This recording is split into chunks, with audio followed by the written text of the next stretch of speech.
Most awaited web series 'the family man 3' గురించి మన శ్రీకాంత్ తివారీ ఈసారి చైనాలో ఈశాన్య రాష్ట్రాల బార్డర్లో జరిగే పెద్ద డీల్తో మన ముందుకు వచ్చేశాడు. మరి ఈ సిరీస్ ఎలా ఉందో చూద్దాం.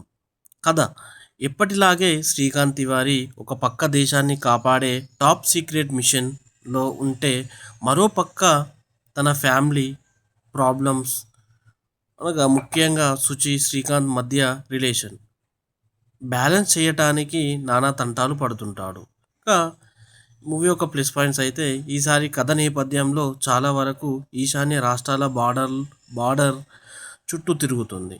ఇది మనకు కొత్త లొకేషన్, కొత్త ఇంట్రెస్టింగ్ పాయింట్, కొత్త క్యారెక్టర్లు కూడా ఆకట్టుకుంటాయి. నటీనటుల విషయానికి వచ్చినట్లయితే, మనోజ్ మాత్రం సిరీస్కి ఆత్మ. ఆయన కామెడీ టైమింగ్, సీరియస్ యాక్టింగ్ రెండు సూపర్. ఈ సినిమాలో భావోద్వేగాలు పండించడంలో మరో మెట్టు ఎక్కాడని చెప్పొచ్చు. ప్రియమణి అయితే తన పాత్రలోని గందరగోళాన్ని చాలా బాగా చేసింది.